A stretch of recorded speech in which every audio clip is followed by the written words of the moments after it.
Today on an all-new Dr. Phil. He admitted that he had stabbed someone. He told me, there's things about my past that you don't know. She married a serial killer. This is victim 2, 4, 5. I could not believe it. The former wife of Shawn Grate. Did he get violent with you? He put his hands around my neck, and something in his eyes changed. Was that the face of a murder? The exclusive interview. You describe him as turning dark. He's now making specific threats. He said, if you do not help me, he was going to put my family's names in a hat, and it'll be the grand finale. The wife of serial killer Shawn Grate speaks out. Today's guest says she knows firsthand what it is like to be up close and personal with a serial killer. In an exclusive interview, Amber says she had no idea that the man she married, the man she thought was her Prince Charming, would be accused of being a serial killer who confessed to the murder of 5 women from 2005 to 2016. Shawn Grate's horrifying crimes came to light after a dramatic 911 call led to his arrest and a very gruesome discovery. 911, what is your emergency? The 911 call is chilling. A woman pleading for help. Please hurry. Her accused abductor sleeping in the same room. I woke him up. I just shut the phone down. Then silence. Finally, officers arrive. Hurry up, get out here. Where is he? The unidentified woman was rescued. The man she believed kidnapped her was Shawn Grate. Right now. When police showed up, they found 2 other bodies. A house of horrors. Inside, 2 bodies. Including the remains of Stacy Stanley. Officials identified the second victim as 29-year-old Elizabeth Griffith. New developments as more bodies are being linked to a suspected serial killer. 40-year-old Shawn Grate also leading police to a 3rd body in the rubble of a burned-out home nearby. And tonight, 2 more potential cases tied to Shawn Grate. Another admission to a killing in Marion County. A Jane Doe he claimed to be his first. Police are now reopening the case of 31-year-old Rebecca Lacey, found dead in a wooded part of Ashland County. We're going to call him a serial killer. Investigators now suspect he may have killed as many as 5. Me and my son could have died if I would have went in there. And gave my daughter his phone number. If he had looked out the window, he knew we were closing in on him. Aggravated murder and kidnapping among the 23 charges Shawn Grate is facing. Today, a judge ruled Grate is competent to stand trial. You understand the nature of the 3 offenses charged in the complaint? Yes, Your Honor. Prosecutors call those crimes gruesome, and if convicted, they could lead to the death penalty. Amber married Shawn Grate after dating just 4 months. She says he was loving, kind, and attentive. She never thought in a million years that her life was in danger. I met my ex-husband at church. He was extremely handsome. He had a great smile and sweetness about his eyes. He was very kind and very compassionate. I fell head over heels in love with him. Sparks were flying and I was smitten. I got pregnant in November and then we got married in December. But then as the normalcy of marriage set in, he started to seem very restless. Shawn always demanded things sexually. He was forceful with me. It was his way or no way. Even going to church, he was angry and upset. He would be in the shower and scream you at me. One time he put his hands around my neck and pushed me down into the bed, and I instantly felt fear. Looking in his eyes, it seemed like a darkness there. When I found out Shawn was cheating on me, I confronted him. He just packed a bag and he left. I remember vividly praying over him and our marriage, but there was no other option than to divorce. Shawn started sending me some threatening messages. He told me he was going to put my family's names in a hat and he would start taking care of them one by one in the grand finale. He also said if he could not see his daughter, then no one was going to see her. I got a restraining order against Shawn because I was afraid, but then things settled down and I felt like maybe it's okay to see him again. One night I was missing him and we got together. Then things got physical. He tried to rape me. That was the last time I saw Shawn face to face. When I learned about Shawn's arrest, I was in total shock. I could not believe it. It could have been me. For whatever reason, he did spare my life. You actually met Shawn Grate at church, right? I did, yes. What appealed to you about him?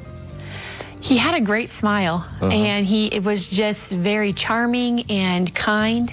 Yeah. Those are the things that drew me to him first. Was he outgoing? Was he exuberant? Did he engage you? He was not outgoing at all. I was one to try to welcome visitors, that kind of thing. So I would go up and shake his hand and say hi, but he was not one to even really come out of his pew. He was very, very quiet when I first met him. How did the first date take place? The first date was a singles activity at our church. At the time, he didn't have a license to drive, so I did stop and pick him up and bring him. Why did he not have a license to drive? He told me he had gotten into some trouble, and he lost his license because of some things he did when he was a teenager, but at the time, that didn't really make any sense. But it was one of those things I was just trying to help him. Looking back, was that a red flag? Looking back, yes, that would have been a red flag, that he didn't have a job. Okay, so he's 35, says, I don't have a license because I got in trouble when I was a teenager? It just seemed to me he had been into some trouble in the past. Yeah. Did that scare you? It scared me, but at the same time, I didn't see that side of him. Right. I saw him coming to church. I thought he was trying to turn over a new leaf. So it was just 4 months and you were married? Yes. It was a whirlwind. Was that out of character for you? Yes, very much so. Very much so. So you weren't a whirlwind kind of girl? No. I'm still not a whirlwind kind of girl, for sure. What about him took you that far? Did he push you? He did not push me. With him, I felt a confidence I had never felt before. And I felt a deep, sincere love, and I had never felt that with another relationship. He was attracted to me. He wanted to, be with me, and I had never had that before, so I think I just clung onto. You got married what month? December of 2011. He has now said that he had murdered a woman. Yes. He had stabbed her to death, right? Yes, as far as I know. You were with a person that has confessed to murdering someone 5-6 years before then, at that point. Right. Tell me about that. How you feel about it now, looking back on that time of your life. Just complete shock. I can't even believe it, because at the time, I did not see a violent person at all. I didn't see an angry person.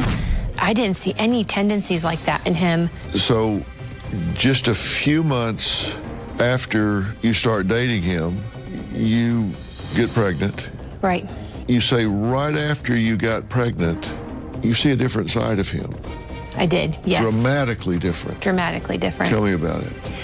Just a couple months after we got married, we were going to church. We were tithing to our church, doing all the things I had always done. And all of a sudden, those things made him very angry. He was upset that he had to get ready to go to church. And I told him, you don't have to go, but he would stand in the shower and yell.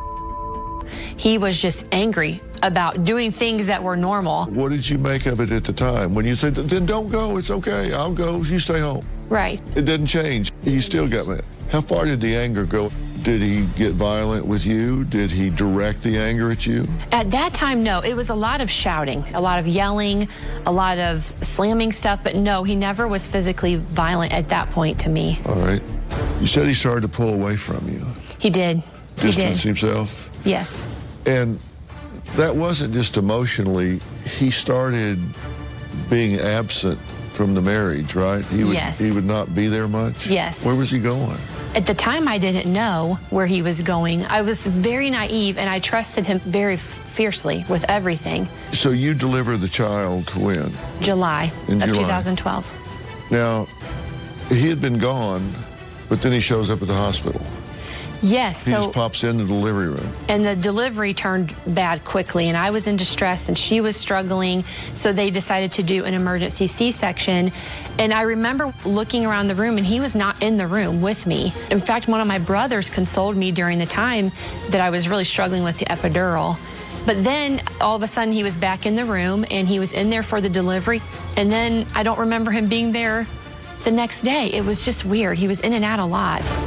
Are you familiar with the term love bomb? Love bomb? No.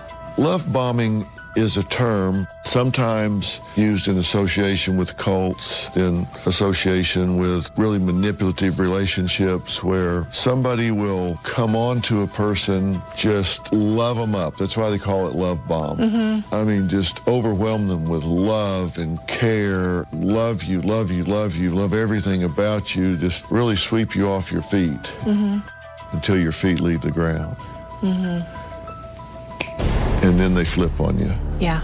And as soon as they've got you, as soon as you surrender your heart, they turn on you and start to criticize everything you do. They start to take your inventory, criticize you, tear you down mm-hmm. in every way to control you and dominate you. Right. Did that happen here? Yeah.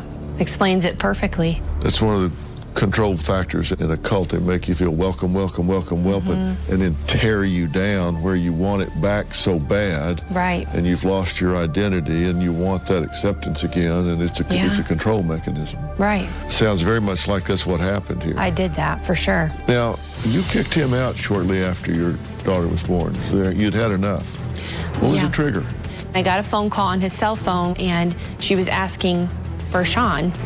And I said, "Who is this?" And she said, "Oh, this is his friend." And I said, "Well, I'm his wife. What can I do?" And she said, "I didn't realize you were his wife. He told me he was living with his sister and that she had just had a baby." And I thought, something's wrong here. And I could feel the distance between us, and I was praying, what's going on? I just can't, and I couldn't put my finger on it. And then I got that call. You said you'd pack up your daughter and drive all over town looking for him. After that, I did. Yeah, he left. Did you find him? I would find him occasionally, yes. And I would say, "Will you go to church? I'll pay for you to go to a conference that they were having." I tried to do everything I could as far as offering him, help and assistance, and he didn't want any of it. Where did you find him that was the most upsetting? The wife of serial killer Shawn Grate speaks out. A Dr. Phil exclusive continues. Where did you find him that was the most upsetting? I found him in a hotel room once, and it was upsetting because he had told me that he had been with somebody in a hotel room. I went to ask him if he wanted help, and he had a list of all of these things of how I could help him financially. And when I saw the list on the nightstand, I blew up. I was so angry because he was still not thinking about me or our child. He was thinking about himself and how I could take care of him. You had been really begging him to come back, to work on things, to go to church, to let's do something. Let's try to make this right. We got a child here. I absolutely did. Nothing worked. You filed for divorce in October of 12. How did he react? At first, he was devastated and upset because he said he only wanted one marriage. He was angry, but he signed the papers. Did you think maybe he would wake up? I did, for sure. Really, until he was arrested, I was holding out hope that he was going to come back to us. And I think that's why I chased him all over with our child. I felt like if he could see her and see me, that he would want to come back and do things right. So after you filed for divorce, you thought, still, someday he's going to realize what he's giving up here. Right, and I honestly think it was more for my child. I wanted her to have her dad. I didn't want her to grow up in a divorced home, so I kept chasing for that. You describe him as turning dark.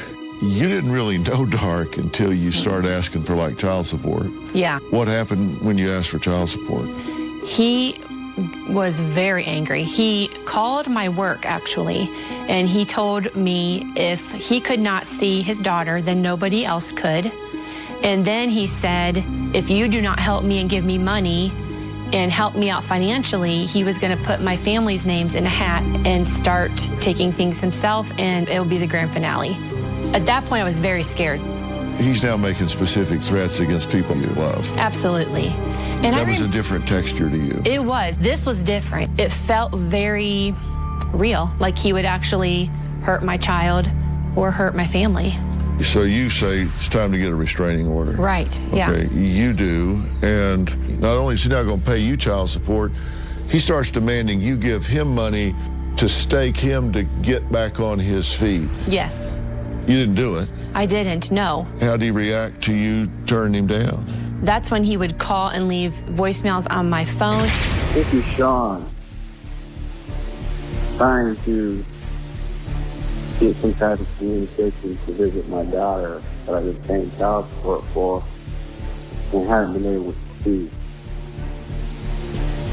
So, just wondering if I should see her or if you want to just give you child support money back. You know? What do you want to do? Yeah, I'd rather see her. But what would you rather do? Yes? No communication skills. He was angry. He would text me angry things. And then, yeah, that's the main time when he blew up like that. Yeah. June of 14, he's at your house. Mm-hmm. You guys are wrestling on the bed. Mm-hmm. What happened? We were just kind of playing around, and I was kind of like over top of him, like holding his arms down, and he flipped me over on the bed and pushed me down into the bed and put his hands around my neck. Instantly, it was scary. I've never felt fear like that before, and I thought, oh boy, this is bad. And something in his eyes changed when he was looking at me. It wasn't funny anymore. It was almost like he was trying to scare me. And so I said, Shawn, this is not funny. You need to get off of me. And he kind of smiled at me and then let me go.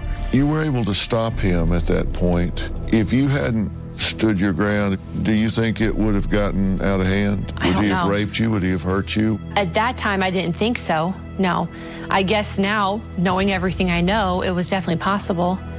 And my child was in the other room. I was not making good decisions at that point, for sure. So what was he doing there? I had called him and asked him if he wanted to see our daughter, and I asked him to come over. Was there still that flicker that maybe this is going to work out? Yes. I missed him a lot. Did he know that? Did you tell him? Yeah, I told him. Mm-hmm. What did he say? He would tell me he missed me too, and that he missed our daughter. And so I think part of me thought, okay, maybe this is the time. I still just felt like I didn't understand how you could leave us and not see your child and not want her back. Do you still wrestle with that question today? How he could leave that little girl? I do, yes. Thank you. You know, there are different sides of people. Do you still miss him today? I miss the man that I married. I miss that man. I don't miss whoever he is now. But I do miss the man that I fell in love with that made me feel wonderful and cared for. So there's a part of you today that still misses a part of him today. Yes, the man I wish he was, and the man I thought I saw he could be. He admitted to you that he had stabbed someone in self-defense. We now return to Dr. Phil's exclusive interview, the wife of serial killer Shawn Grate. He admitted to you that he had stabbed someone in self-defense. He did tell me that, yes. Was he unburdening himself? How does that come up in conversation? He told me, there's things about my past that you don't know. And I said, well, Shawn, whatever it is, you need to get help. You know, God forgives a lot of things, but you still, I mean, if you've done something, you need to get help for it. And you need to confess it. So then, yeah, he just started talking about it. He said he was walking down a road in Marion, and there were guys there, and they jumped him, and in self-defense, he protected himself. And I said, well, that doesn't sound like something bad. It sounds like you protected yourself. He said, well, and then he got really quiet and said he got a knife and that he may have stabbed someone. And I said, well, how do you know if you didn't stab someone? And he said, I'll tell you right now, if this ever comes out or anything ever happens with it, I'll know because I know I told you. Like he was threatening me not to say anything. I said, how do you know anything happened? He said, no, I know I stabbed somebody. So it went from maybe to, I know I did. Yes. And I said, well, then you need to call the police or so you need to tell somebody. I was scared now. We now know that the only person that seems to be associated, allegedly, that he's confessed to, yes, that was stabbed is Jane Doe. Could this have been some kind of morph into telling you about Jane Doe? I guess it could have been. I didn't know at the time. Was he cloaking it by saying it's some guys in an alley when in fact he was telling you about stabbing Jane Doe? I mean, have you considered that? Yeah, I hadn't. Because he admitted to a news anchor that he would tell people about things, but skewed it in a way that they could not tell what really happened. He'd change the facts up, and cloak it in some way. Could it have been about his first victim? It sure could have. Yeah.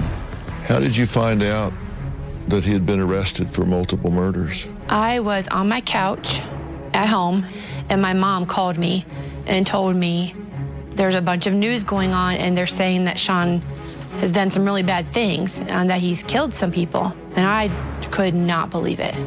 It's shocking to hear it, but could you really not believe it?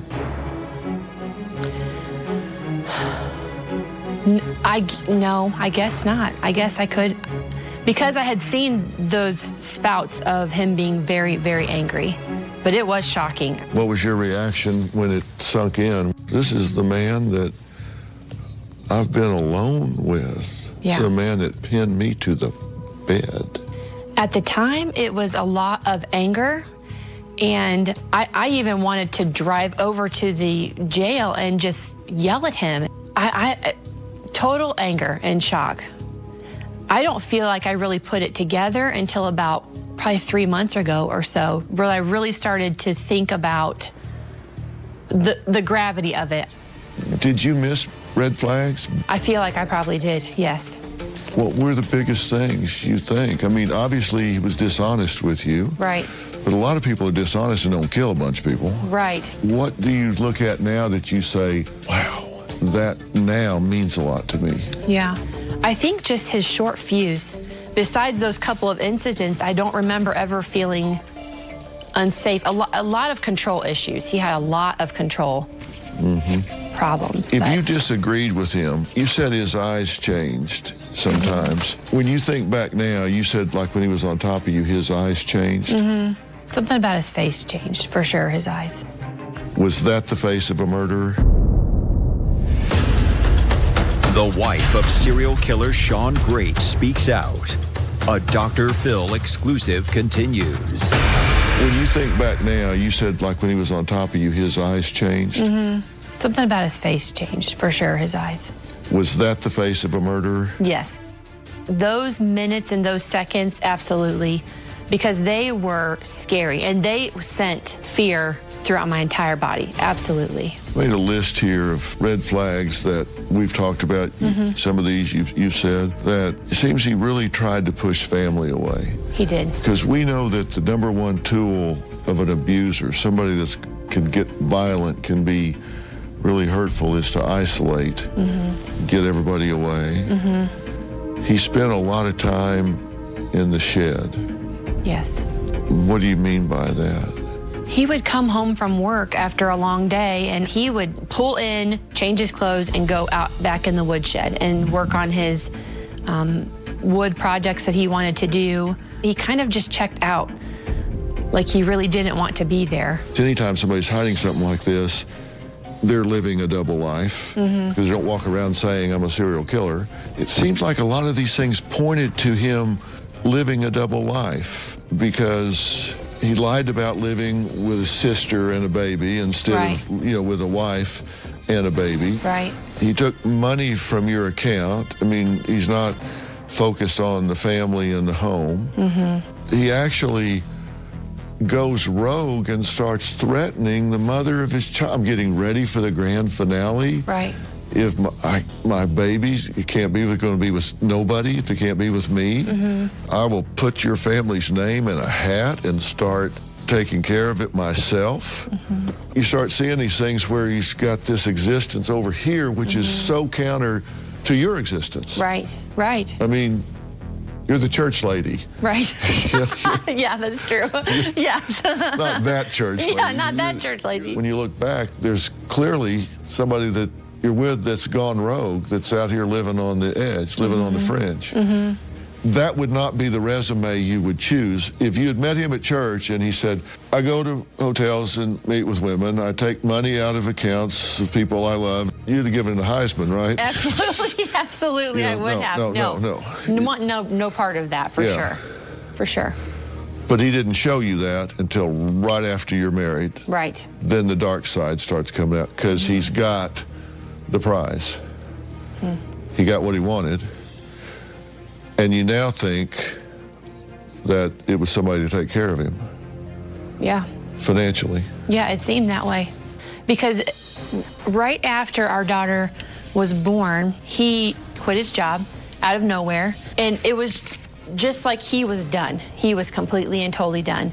You said when you went into the hotel room, you found a list in there. And this was a list of what? It was a list of how much longer I could work at my job that I currently had because he was worried about how I could support him. So he's got a list in there calculating how he can exploit you further. Basically. I've gone through these to just kind of get a sense of these victims we're talking about here. This is a rendering of the Jane Doe. Right. This is victim 2. This is Rebecca. This is one that he met in a bar. And they find her body a year later. Then victim 3 died 2016. Victim 4 and victim 5 was recorded missing after she stopped at a gas station for a flat tire. Do you ever look back on this now and think, I am lucky to be alive? We now return to Dr. Phil's exclusive interview, the wife of serial killer Shawn Grate. Do you ever look back on this now and think, I am lucky to be alive? I do, yes. Yes. It's just shocking. I just still can't believe. I still can't believe it, really. Yes, I feel very lucky to be alive and to have my child. You know, you can hold yourself to a standard and kick yourself and say, man, how could I not know? His smile melted me, you know, how could I miss it? Right. But they don't come with a flashing sign. Right. That's why they're able to do this in a serial fashion. That's how they can do this over and over and over again. Right. I got some pictures for you to take a look at. I mean, look at some of the serial killers here. These are some of the most notorious serial killers in the world. Each one of them was married, each one of them had a family, but yet they have that double life. They go out, they do what they do. Wow. The Green River Killer, John Wayne Gacy, BTK Killer, Butcher Baker, and the Happy Face Killer. All married. The way they sneak up on you is because normal, healthy people don't have the constructs to see the kinds of things that these people are capable of doing. Your mind can't go there. You say, I didn't see it because you can't even conceive of someone thinking that way, let alone behaving that way. So when you look, you're functionally blind to that. Right. And it's a good thing in that you don't live in those dark places. Right. But it does make you vulnerable because it's easier for them to sneak up on normal people. You're too well to attend the serial killer ball. Right. You know, you don't have the ability to think like these people. Right. There have been these cards for Christmas and Valentine's Day. You believe these were sent from him to your daughter, right? Yes, I do. But they just come unmarked? They're addressed to her, but they're not signed by anyone. and then they have the $5 in them. I mean, you know him.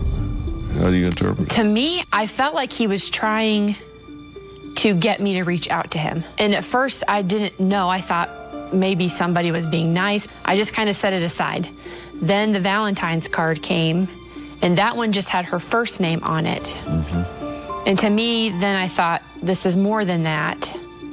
It probably is from him. I don't know whether that is true or not. I still don't understand why. And where did they come from? They were not marked. There's no return address, and they were not signed. And where was he at Valentine's Day? He was in jail. This was when Shawn was incarcerated? Yes. Do you think there's any significance to the 5? One of my family members said that Shawn had sold some other things on some crime memorabilia site. So then I thought, this makes sense why there's a 5. So you think this might be $5 for 5 victims? Mm-hmm. We now return to Dr. Phil's exclusive interview with the wife of serial killer Shawn Grate. So you think this might be $5 for 5 victims? Mm-hmm. Kind of a weird, yes, sick code. Yes, and it's weird to send it to our child. That makes no sense to me. Well, neither does most anything. What he's done. Right. Tell me about this. That is a brooch that he gave me, and he probably gave that to me in 2013, I believe. And he gave it to me and told me to give it to our daughter when she got older. To your daughter? Yes. What do you plan to do with it? I held on to it because I don't know what to do with it. I don't know if I should give it to her, if it's going to be too painful to give to her. Tell me about this. Those are our wedding rings. Who bought these? I actually bought those. Because he couldn't or wouldn't? It was because he couldn't. How do you feel about these now? What do they symbolize to you? I personally don't feel much about them, but at the same time, I can't get rid of them. You can't get rid of them, why? I don't want to get rid of something that she's going to want, a memory. But to me, they don't stand for anything beautiful. So I don't really know why I keep them. But you think she might want them someday? I thought maybe she would want at least my rings maybe someday to make sense of, well, and I think to me maybe to show her that my love for him was real. Tell me what this is. That's a love letter he gave me when we were dating, like just a couple weeks when we were actually dating. So this is from the man from Shawn you wish he was. Mm-hmm. Man I fell in love with. Yeah. Did you think it was sincere? Yes, very. Do you today think when he wrote this he meant it? I feel like it was, yes. Will you read it? Yeah. It says, Amber, a person that I feel blessed to know, but not just to know, also to love. I like being by your side, and I hope and pray that we'll be friends and lovers for all of our lives. Once I take care of the things I need to, that will be better for sure. But then again, if I lived a life of doing everything I should have, then I would have never got to know the sweetest woman in the world with the prettiest smile. Well, I'm going to get some sleep, sweetheart. I love you. Good night. Love, Shawn. So you think in the moment he felt the way he was writing? I thought so. Mm-hmm. Now you question everything. Your child is how old? 5. Will you tell her about this? And your child is how old? 5. Will you tell her about this? I feel like eventually I'll have to. I don't even know how you do that. I don't even know how to address that with her or when the right time would be or any of that. The time to answer her questions, the time to tell her what the truth is when she becomes inquisitive and really wants to know and ask the questions and ask the follow-up. Because if she asks the question and, it's like, where's my daddy? Well, we've got a divorce and he's just not in your life. Well, She won't ask follow-ups about that until many years from now. Okay. And when she does ask the follow-up, you need to be prepared to give an informed answer, because you think about what her questions are going to be. Because he's that way, am I genetically predisposed to be that way? Right. Because he has that capacity, does that make me cold? Does that make me a killer? Does that make me a psychopath? Is that in me? Right. You have to know the facts to answer that question. You have to not only say, well, no, honey, of course not. Right. You have to say that there's not a genetic predisposition to that. So absolutely, unequivocally, no. This is something that happened as a function of his march through life. The fact that she has a father that is a confessed serial killer does not make her any more likely to do that than the neighbor kid.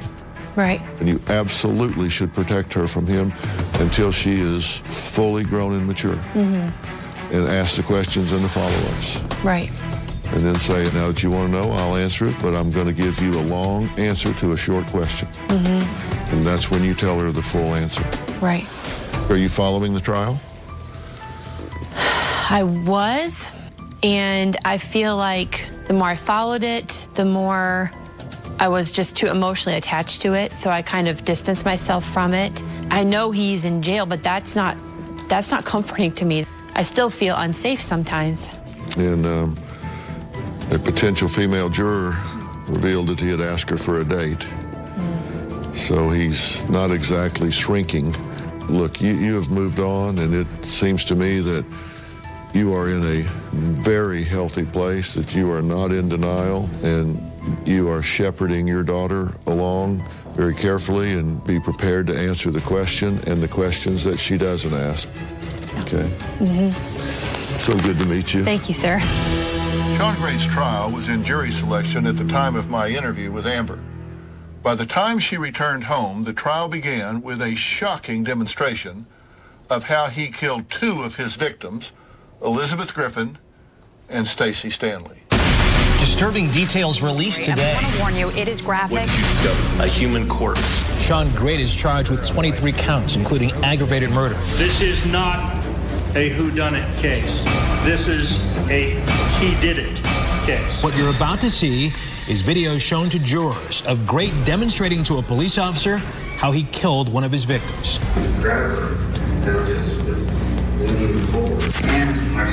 The video showed how he strangled Elizabeth Griffith and Stacey Stanley. Where is she? In the closet? Which closet? 911, what is your emergency? I think I ghosted.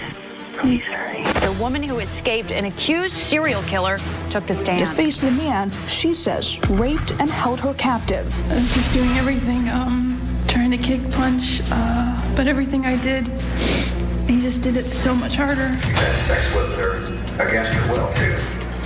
Yes or no? Yes. The surviving victim was reading Bible verses to Grate at his home. The prosecution believed she was, quote, allowed to live because she did not struggle with Grate. What happened? As Grate listened to the audio with the jury, he began to react, appearing to cry, grabbing a tissue, and then removing his glasses. Breaking news, accused serial killer Shawn Grate has been found guilty on all counts. Defendant Shawn M. Grate guilty of aggravated murder. Grate could face a minimum of 50 years to life in prison. The same jury will consider the death penalty. The jury deliberated for about 4 hours before finding Shawn Grate guilty on charges of aggravated murder, kidnapping, and robbery. Now, we spoke to Amber after the sentencing, so don't change the channel yet. We will reveal what she had to say in less than a minute. Share your thoughts about this episode on drphil.com, Facebook, or Twitter. We'll see you next time.